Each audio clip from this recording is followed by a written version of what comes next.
അതാ ഗൈസ്, ഇന്ന് നമ്മൾ വീണ്ടും ഒരു മേക്കപ്പ് ചലഞ്ച് നോക്കാൻ വേണ്ടി പോവാണ്. ഇന്നത്തെ ചലഞ്ച് എന്ന് വെച്ചാൽ നമ്മൾ ഇന്ന് ഉള്ളി വെച്ചിട്ടാണ് മേക്കപ്പ് ചെയ്യാൻ വേണ്ടി പോകുന്നത്. അപ്പൊ നല്ല അടിപൊളി ഉള്ളി നോക്കി എടുത്തിട്ടുണ്ട്. എന്നിട്ട് ഇതേപോലെ ഫൗണ്ടേഷൻ അതിന് മുകളിലാക്കിയിട്ട് നമ്മൾ അപ്ലൈ ചെയ്ത് ബ്ലെൻഡ് ചെയ്ത് കൊടുക്കുകയാണ്.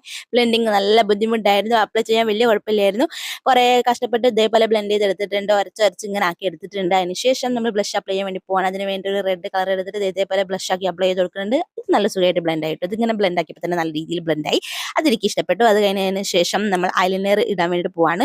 ഉള്ളിയുടെ ഈ ഒരു കൂർത്താറ്റുണ്ടല്ലോ, അത് വെച്ചിട്ടാണ് നമ്മൾ ഐലൈനർ ഇടാൻ വേണ്ടി പോകുന്നത്. അത് സെറ്റ് ആയിട്ടോ, ഞാൻ വിചാരിച്ചതിനേക്കാൾ നന്നായിട്ട് അത് വന്നിട്ടുണ്ടായിരുന്നു. രണ്ടാമത്തെ കണ്ണിൽ അത്ര നന്നായില്ല, എന്നാലും ഒന്നാമത്തെ കണ്ണിൽ അത്യാവശ്യം നന്നായി. അതിനുശേഷം ലിപ്സ്റ്റിക് ആണ് ഇടാൻ പോകുന്നത്. അതും നമ്മൾ ആ കൂർത്ത ഭാഗം വെച്ചിട്ട് തന്നെയാണ് ഇട്ട് കൊടുക്കുന്നത്.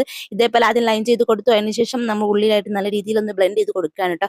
അങ്ങനെയാണ് നമ്മൾ ഈ ഒരു മേക്കപ്പ് ലുക്ക് ചെയ്തിട്ടുള്ളത്. അതിനുശേഷം നമ്മൾ ഐബ്രോസ് ഫില്ല് ചെയ്ത് കൊടുക്കാൻ വിചാരിച്ചു, വേണ്ടായിരുന്നു. പിന്നെ എനിക്ക് തോന്നി ചെയ്ത സ്ഥിതിക്ക് ബാക്കിയുള്ളത് കൂടി ചെയ്തു. അങ്ങനെ ഇതേപോലെ ഐബ്രോസ് ഫില്ല് ചെയ്ത് കൊടുത്തു. 2 ഐബ്രോസ് ഫില്ല് ചെയ്തപ്പോൾ ഇതാണ് അവസ്ഥ. അപ്പൊ നിങ്ങൾക്ക് ഇഷ്ടമെങ്കിൽ ലൈക്ക് ചെയ്യാം. Bye bye, see U.